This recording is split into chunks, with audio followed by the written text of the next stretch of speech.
Espero que ya se encuentra con nosotros en línea nuestro invitado desde Bolivia, Mauricio Ríos García, a quien le damos la bienvenida. Mauricio, buenas tardes, gusto saludarte y además de eso, pues imagino que en el contexto dentro del cual vamos a conversar, este es, diría yo, un buen momento para sostener esta conversación, porque después de cuánto, después de más de 2 décadas, por lo menos, políticamente, parece ser que salieron del movimiento al socialismo de Evo Morales. Mauricio, buenas tardes, bienvenido.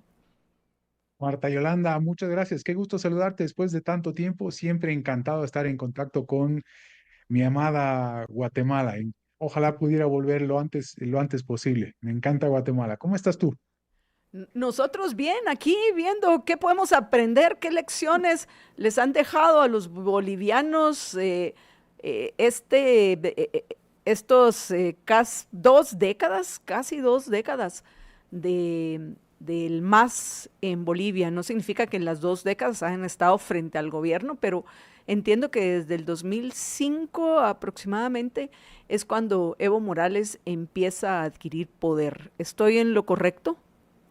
Sí, correcto. Mira, empiezo por el final. Respecto a de tu comentario, cuáles son las lecciones que podemos obtener de estos 20 años que el movimiento al socialismo ha estado en el poder? Son muchas lecciones las que podríamos obtener, pero no parece que estuviéramos aprendiendo necesariamente. Porque si bien decías en un principio que Bolivia ha logrado deshacerse en gran medida, que no del todo, de Evo Morales en el poder y el movimiento al socialismo en el poder, por los resultados de las elecciones del pasado domingo, el movimiento al socialismo ha logrado mantener la sigla pese a todo y aún así Evo Morales sigue indemne en el Chapare Cocalero, sigue refugiado en ese momento, no sigue la ley, no se somete a la ley y pues falta mucho por ver todavía y aún así tenemos una segunda vuelta un poco más adelante en el año, en 2 meses exactamente. Pero ¿por qué digo que nos falta todavía muchas cosas por aprender? Porque no nos hemos deshecho todavía del, de las intenciones de acumular poder político de nuestros políticos, valga la redundancia. ¿Qué es lo que ha sucedido? Ha habido un cambio nada más de dueño del poder, pero no parece que vayamos a reducir necesariamente en el poder. De manera más concreta todavía, la izquierda en el país sigue en el poder. E incluso me atrevería a decir ahora que la izquierda radical se va a mantener en el poder. Tal vez no de manera directa la izquierda radical del socialismo del siglo XXI, pero sí un reacomodo de la vieja izquierda que ha logrado o ha encontrado la manera de permanecer en el poder al menos en los últimos 40 años. Y me refiero concretamente al movimiento de izquierda revolucionaria que ha gobernado tanto con Acción Democrática Nacionalista de derecha, muy marcada derecha, como las socialdemocracia o incluso, vamos, con todos los partidos, incluido el movimiento al socialismo. Ha encontrado la manera de ser socios políticos de todos los partidos que han gobernado los últimos 40 años o incluso un poco más, siendo que se inauguraron en la política, habiendo llevado al país entre el 82 y el 85 a la hiperinflación del 23.500%. Y aún así permanecen y vuelven al poder a toda carga. Incluso conforme ha pasado el tiempo, eh, desde las elecciones del domingo hasta el día de hoy, se ha ido descubriendo que el partido ganador de la primera vuelta, que es el Partido Demócrata Cristiano, tiene en sus listas muchos ex masistas o incluso masistas, y ellos mismos están comenzando a sorprenderse de estos resultados. Y el voto que ha recibido este partido, que se puede identificar más fácilmente con los personajes de Rodrigo Paz Pereira y el capitán Edman Lara, han recibido votos de los lugares donde el movimiento socialismo solía recibir el voto duro, duro, consigna, sin preguntarse de qué se trata siquiera las propuestas que de repente tuvieran para el país. Eso es lo que ha sucedido exactamente, así que yo creo que estamos muy lejos de lo que la propia comunidad internacional se ha apresurado en decir el mismo domingo en la noche de que Bolivia no solamente se ha deshecho de la izquierda radical, sino que además está virando hacia la centro derecha. Pues no hay nada más alejado de la realidad por el momento al menos. Hoy sí me ha sorprendido, Mauricio, porque precisamente lo que he leído en varios análisis y más aún encuestas, tengo una encuesta de Ipsos muy interesante que me imagino que tú ya conoces del 2024, donde pues ya pronosticaba de que iba a el MAS iba a salir del ejercicio del poder, porque esa pugna entre Luis Arce y Evo Morales los había debilitado. También el llamado de voto nulo que hizo Evo Morales afectó a su partido político, que ya no van a tener, se quedaron sin senadores y tienen una baja presencia en la Cámara, valga la redundancia, en la Cámara Baja del Congreso de la Asamblea Legislativa Boliviana. Entonces me llama la atención y sobre todo porque según lo que leí, bueno, Tuto Quiroga si no es no lo puedes tú etiquetar como izquierda, tal vez mainstream, mercantilista, derecha, con algunas ideas liberales, pero no va a ser izquierda. Y del Rodrigo Paz, pues lo que yo he leído es que ambos tienen propuestas similares de descentralización, de liberalización, etcétera. Entonces es por eso que lo ubican como centro derecha. Tuto Quiroa, derecha, y Rodrigo Paz, centro derecha. Entonces, por estos motivos, pensé que te iba a escuchar un poco más optimista. Por supuesto que el poder que tiene en las calles Evo Morales, y como bien lo dijiste, que es alguien que no respeta las leyes, puede también pronosticar que lo que va a hacer es promover medidas de hecho. Ya dependerá de aquellos que ejerzan el poder, utilizar ese poder, que no es otra cosa más que el monopolio del uso de la fuerza del Estado, para poner en orden a que eh, se, aquellos que se decanten por el uso de medidas de hecho, sea esto en Bolivia, sea hecho esto en Guatemala, sea hecho en París. Estas medidas de hecho deben de ser, eh, deben de ser contenidas por el poder público, porque por eso es que se justifica el ejercicio de un gobierno, la existencia de un gobierno. Entonces, pues hoy me sorprendí, Mauricio, así que te pediría que profundizáramos un poco más en el por qué. Te escucho, voy a decir, eh,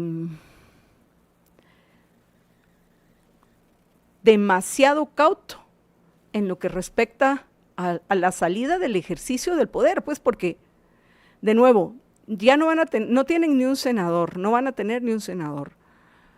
A duras penas tienen presencia en la Cámara Baja. Y la presidencia se la van a pelear Tuto Quiroa y Rodrigo Paz.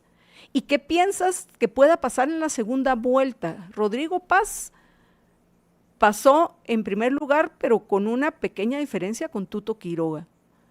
¿Puede Tuto Quiroga ganarle la presidencia a Rodrigo Paz? Pues bueno, me has hecho varias preguntas, has hecho varios comentarios al mismo tiempo, pero empiezo por lo siguiente. Comenzaste con el tema de encuestas. El resultado de las elecciones de primera vuelta el domingo pasado en Bolivia ha sido una sorpresa para absolutamente todo el mundo. ¿Eh? Eso es lo primero. Segundo, se suele, o en el exterior sobre todo, la gente se ha apresurado en calificar a Rodrigo Paz Pereira y su candidatura, o la dupla, con el capitán Lara, como de centro derecha porque están acogidos por el Partido Demócrata Cristiano y eso le daría cierto halo de derecha conservadora, pues nada más alejado de la realidad, como decía en un principio. Entre varias otras cosas, Rodrigo Paz Pereira no tenía sigla durante varios meses, queriendo ser desde hace mucho tiempo candidato a la presidencia. Finalmente consigue el PDC días antes, nada más, y con y con disputa de un candidato que podía ser liberal, es decir, incluso opuesto a lo que propone Paz Pereira, alguien como Jaime Dum, y finalmente quien se queda con la sigla para poder candidatear fue Rodrigo Paz Pereira. Es más, Rodrigo Paz Pereira, además, logra introducir su candidatura a última hora con la última sigla de un taxi partido que les llamamos aquí, invitando a otra dupla que era Sebastián Cariaga, un potosino que a última hora también cambia de partido con Samuel Doria Medina, que termina tercero en las encuestas, y a última hora invita al capitán Edman Lara como su dupla, como para que lo acompañe a la vicepresidencia. Ese es otro elemento. Otro elemento por el cual la gente se está apresurando en calificar de derecha o centro derecha a Paz Pereira es porque ha escuchado hablar, entre otras cosas, de capitalismo popular o descentralización del Estado o achicamiento del Estado, etcétera, pero hay mucho de populismo en otros lugares también. Paz Pereira y Edman Lara están prometiendo el oro y el moro a todo el mundo y le están diciendo a todo el mundo lo que quiere escuchar para seguir obteniendo votos y garantizar la victoria en la segunda vuelta. Fue exactamente lo que hicieron para la primera vuelta. Están prometiendo absolutamente todo. Populismo del viejo y puro y duro y además populismo de izquierda también. Es decir, uno puede escuchar lo que sea y salir confundido a la primera si es que no es suficientemente cauto con Rodrigo Paz Pereira y Edman Lara. De hecho, uno de los primeros elementos para ser escéptico respecto de que el país haya virado por el camino correcto y para comenzar la recuperación económica, que es, diría yo, además, por cierto, el principal elemento que ha terminado hundiendo al movimiento al socialismo en estas elecciones, que es la crisis económica.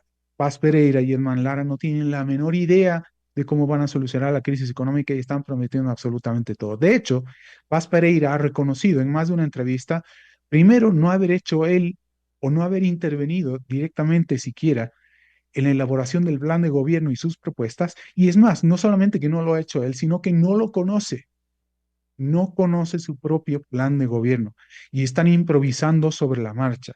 Y es, insisto, uno de los elementos a los cuales yo me refiero para afirmar que el país no ha salido del peligro. Es decir, Evo Morales no es el único problema que tiene en este país. Era un problema muy grande, sigue siendo un problema, tal vez relativamente menor que hace 4 o 5 días, pero no es el único. Aquí el problema es el populismo, nuevamente, la demagogia, la irresponsabilidad política y el cinismo, que es lo que se ha terminado caracterizando las elecciones que hemos tenido el domingo. No es que Paz Pereira ha hecho una extraordinaria campaña previa que nadie supo ver, sino que el gran voto indeciso se terminó inclinando por Paz Pereira una vez que Paz Pereira promete el oro y el moro a todo el mundo e improvisa y le dice a todo el mundo lo que quiere escuchar. Es decir, lo que ha ganado el domingo ha sido una vez más en este país la demagogia, el cinismo y la irresponsabilidad política. No me imagino una vez que Rodrigo Paz Pereira alcance el poder, si acaso gana la segunda vuelta, al menos por cómo están las cosas ahora mismo en el país, ¿qué va a hacer con todas esas promesas? En todo caso, todo el caudal masista, de voto masista que ha obtenido Paz Pereira y Edmar Lara, puede ser muy difícil de asumir para esta dupla, porque no solamente han prometido un montón de cosas, sino que son débiles y además son altamente peligrosos. El capitán Edman Lara, por ejemplo, acompañante de Paz Pereira, ha reconocido que no es capaz de siquiera controlar la ira y todo el tiempo tiene que andar pidiendo discursos luego de insultar a todo el mundo. Es una metralleta de insultos y amenazas y el hombre está fuera de control. Entonces, aquí no nos hemos salvado todavía del populismo radical, de la izquierda radical y, como digo, de la demagogia y el populismo. Así que es un escenario muy difícil de manejar. Yo creo que Tuto Quiroga todavía tiene posibilidades, pero las probabilidades de que gane, al menos por cómo están las cosas ahora mismo, no lo ayudan en absoluto. Por cierto, yo calificaría también de una manera muy sucinta, sin aventurarme demasiado, a Tuto Quiroga como un candidato de centro derecha tecnocrática, de liberal muy poco.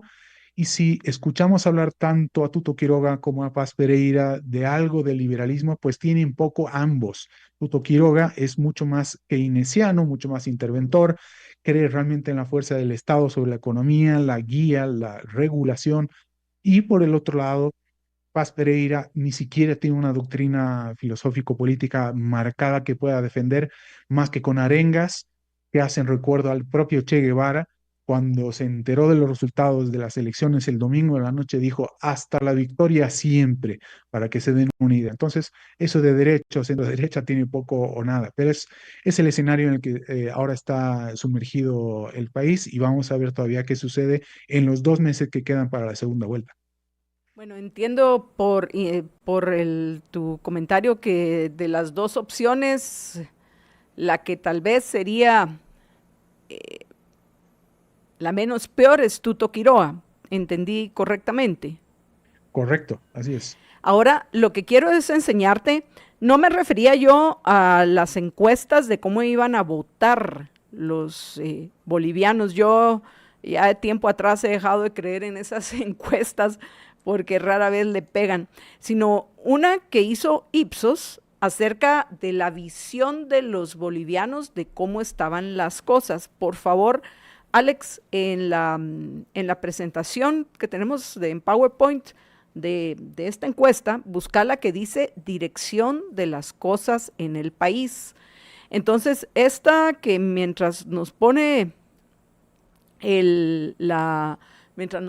esta imagen en pantalla, Alex, voy a leer rápidamente los datos de esta encuesta que se levantó. El universo hombres y mujeres mayores de 18 años con conexión a internet, ya sea mediante computadora, tablet o celular. Ámbito geográfico, ciudades, el eje troncal, La Paz, El Alto, Cochabamba y Santa Cruz. El periodo del trabajo de campo fue de julio 5 al 17, agosto 9 al 16 y septiembre del 7 al 12 del 2024. Técnica de recolección de información, encuestas online autoadministradas por medio de conexiones fijas de internet, redes sociales y conexiones móviles, y el tamaño de la muestra 1.200 casos con un margen de error referencial de más o menos 2.72%. Ya tenemos esta, cambiame la dirección de las cosas en el país, porfa, Alex, esa es la que necesito, ¿sí? Va.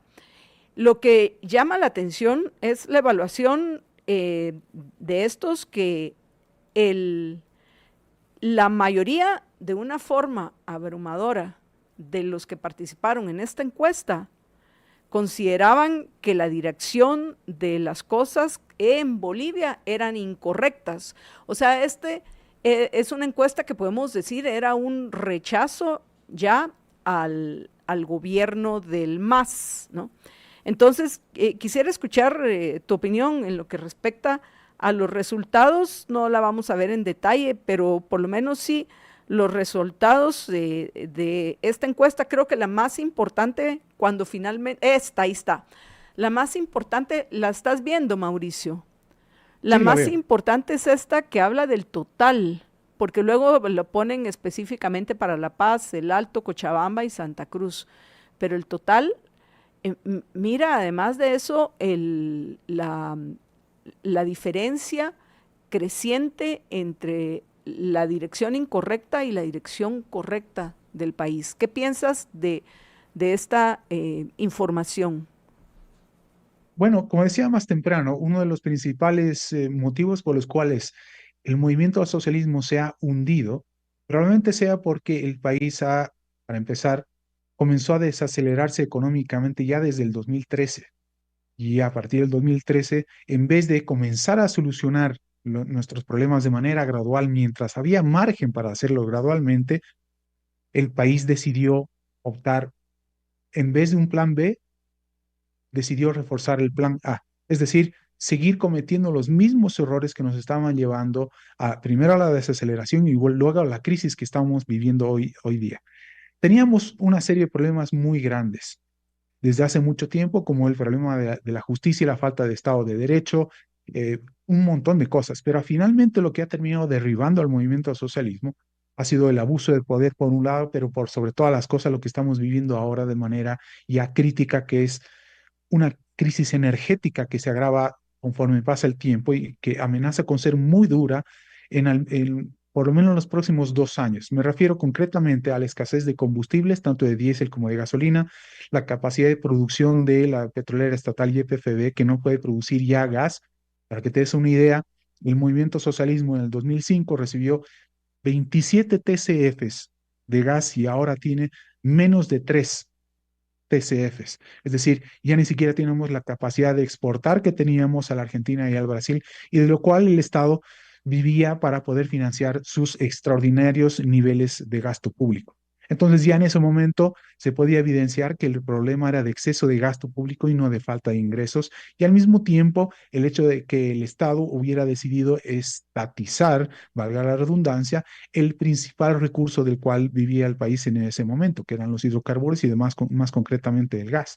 Por otro lado, para tratar de evitar los ajustes necesarios, ya desde ese entonces, que digo Marta Yolanda, del 2013, el gobierno decidió disparar la deuda, seguir gastando los mismos niveles que eran ya insostenibles. Entonces, ya hace más de 10 años sabíamos que íbamos a entrar en una crisis caracterizada justamente por lo que estoy mencionando ahora mismo. Y para peor, decidió el gobierno echar mano de las reservas internacionales. Primero, nacionalizar la moneda ya desde hace mucho tiempo y luego echar mano de las reservas internacionales que respaldaban la emisión monetaria nacional para tratar de seguir manteniendo el mismo nivel de gasto.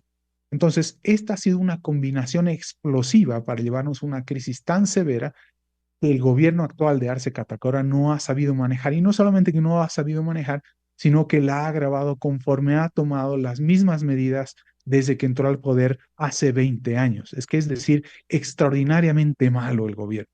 Pues bueno, los candidatos ahora se concentraron o trataron de concentrarse al menos en ofrecer soluciones de muy corto plazo, muy tecnocráticas tal vez para mi gusto, sobre lo que se requería para ayer solucionar el problema de combustibles, los dólares que se gastó el movimiento socialismo de las reservas internacionales y demás, pero no ha sabido ver, no ha sabido tener una visión sistémica de los grandes desafíos estructurales que tiene el país, entre otras cosas la necesidad de restablecer el Estado de Derecho y la República con independencia, separación y equilibrio de poderes, por ejemplo, entre varias otras cosas.